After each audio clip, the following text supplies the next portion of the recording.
Good afternoon. My name is Jim Ford. I'm the director here at the Mariners Retreat Center, and I'm in the conference room.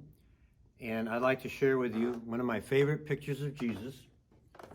I'm sure most of you have seen it by now. It's from the 1970s, and we think it was created by a Canadian artist for the United Church of Christ, UCC Church.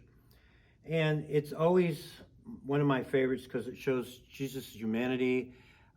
Jesus has a sense of humor. He could be relatable to, someone that we could reach out to, and we would feel totally accepted. This picture reminds me of all those amazing attributes that we all love in Jesus. And it's such a favorite picture that when I was a principal in Holy Rosary School out in Warrington, I used to give, at the beginning of the year, all my students this little pocket-size card for the kids to remember those things, that they are loved by a Jesus who just has this amazing amount of desire to be with us, be with them. So when I think of this photo, I think of smiling, and of course, the way my mind works, I always think of a song. And when you're smiling, the whole world smiles with you. It's a wonderful sentiment, but it's difficult today, these last several weeks, to smile. I mean, we can smile, but we just can't receive the smile because of what we have to do just to protect ourselves. And the act of smiling is, we have no idea. And if someone is smiling and you want to smile back, it's quite easy if there's no mask. But if there is a mask, it causes some real challenges for communication.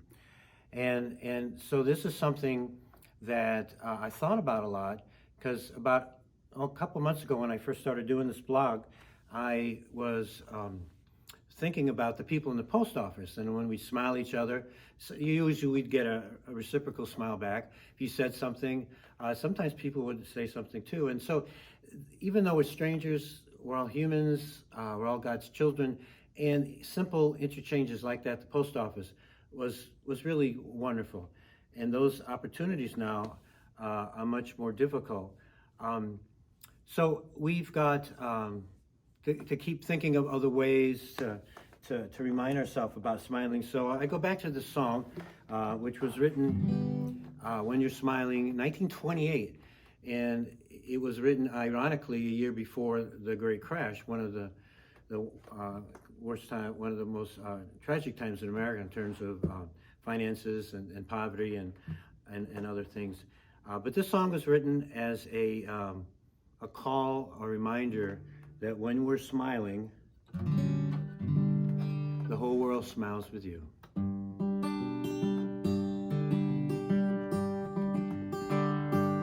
When you're smiling, when you're smiling, the whole world smiles with you.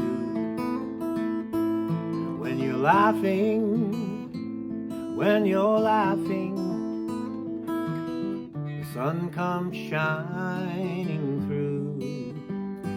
When you're crying, you bring on the rain, so stop your crying.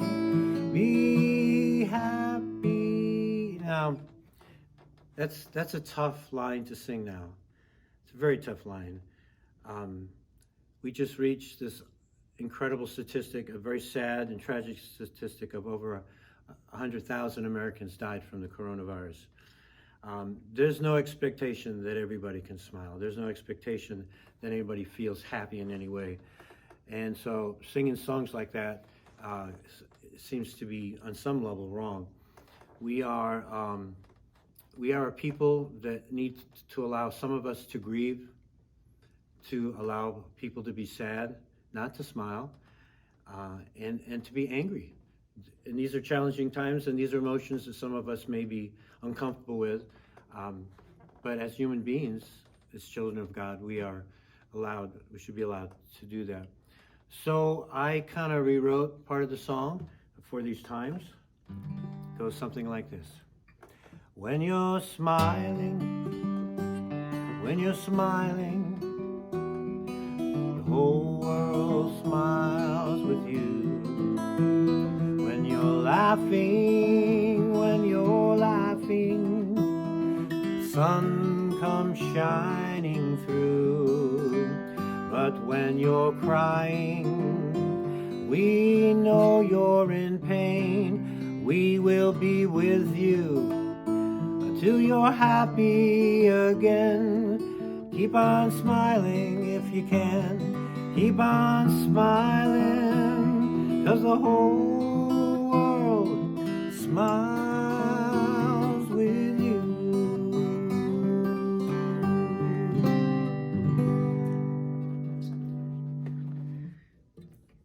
It has been said often that smiling is contagious, but it also been said by a Buddhist monk named Thich, Nhat. He said, sometimes your joy is the source of your smile, but sometimes your smile is the source of your joy. So for those of us who still want to smile and are able to smile, how can we do this with our new restrictions? We can wave, we can nod our head, we can wear a smiley button and point to it. Now, I know that sounds like something out of the 60s, but it is indeed a way of sharing a true emotion. We can be creative. It's an opportunity. That's a challenge, but it's an opportunity to communicate, because we are social beings. We are created by God to be in community, and this community cannot be separated by this mask. And finally, when we're challenged and we're trying to figure out what to do, we ask, what would Jesus do? So if Jesus were wearing a mask, I think we all know and believe that Jesus would find a way to make people happy. He would find a way to communicate that we are welcome, we are loved, we are noticed, we are listened to, and we are cared for. So let us follow the Master and keep on smiling. Thank you. Amen.